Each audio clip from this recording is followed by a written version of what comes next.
Welcome back, it's nice to see you again. Pixelmator Pro is an unbelievably flexible image editing tool, which makes it a great option to pair with something like Blender. I'm going to show you how I made this 3D animation for my friend over at the Moonlit Ghost on his YouTube channel. I'll leave a link to him below, but let me jump in and show you how this actually works. So you can see I've got a scene that is already set up in Blender. I've got a coin, it's part of the way through a flipping animation that you saw before, and I've already gone through the process of setting up the UVs. I'm not going to go into details on that here, there are plenty of YouTube tutorials on how to do UVs in Blender.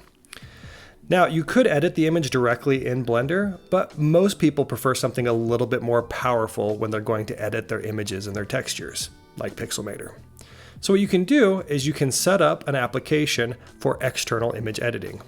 So you can see if I open the preferences and come down here, you can see that I've got the image editor path set up to be the path to be Pixelmator Pro.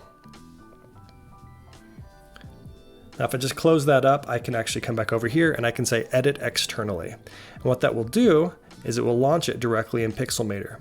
Now you'll notice there's actually something pretty amazing about this. The image texture that I have is just a PNG, but Pixelmator has a great feature that makes it so that even my PNGs have all of the features of Pixelmator Pro documents that I like layers, blend modes, effects, everything.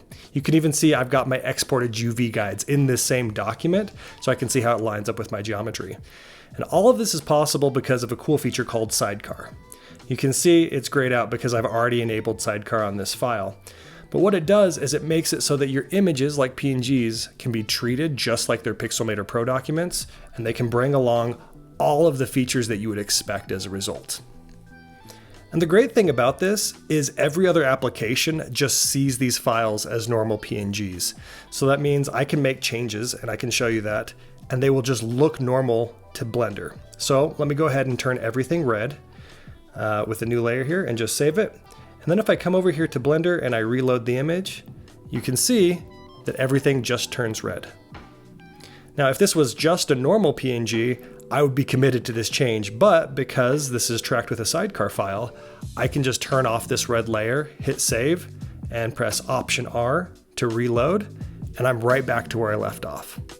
Now, hopefully this gives you an idea of the kinds of crazy workflows that this actually unlocks, having the power of Pixelmator Pro directly accessible from Blender.